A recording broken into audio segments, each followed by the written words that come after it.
problems. So a couple of things we're going to learn about really quickly in regards to rectangles here. Okay.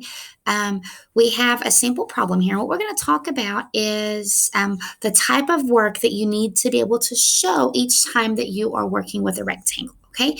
So first thing, I'll read the problem for you. Mrs. Sanderson has a rectangular patio.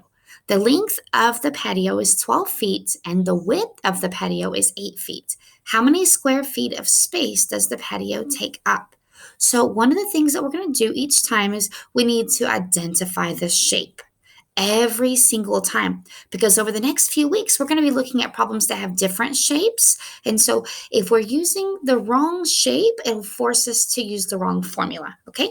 So, first thing we notice is right here, it'll say rectangular patio. Okay, so we're going to write rectangle. Then we're going to write the formula.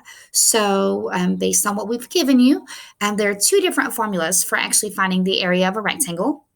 In elementary, you learned that it was area equals length times width. But now at middle school, at sixth grade level, actually what's on your formula chart will say BH. This stands for base times height. Okay, so you could use either one because sometimes the problems give you different wording. Some problems will talk about the length and width. Some problems will talk about the base and the height. Okay, and right here,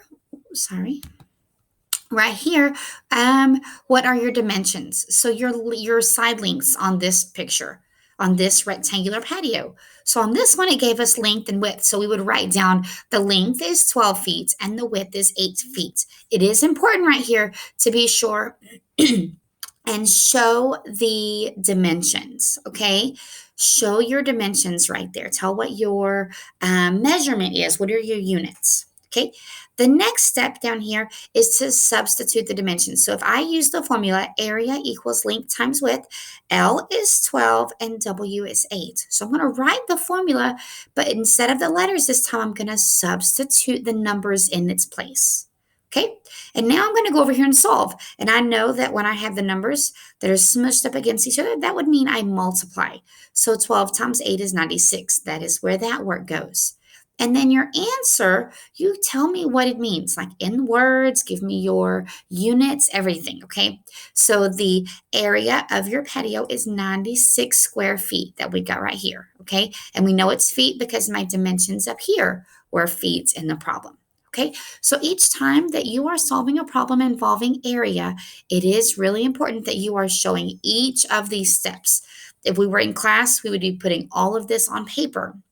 So it is going to be really important that we know each of the steps, even though it's not necessarily on paper right now, that we still have the same steps to follow because next week we work on parallelograms and then we go to triangles, then we go to trapezoids. We're going to work with lots of different shapes and we have to know step by step because it's going to get a little bit more confusing, okay?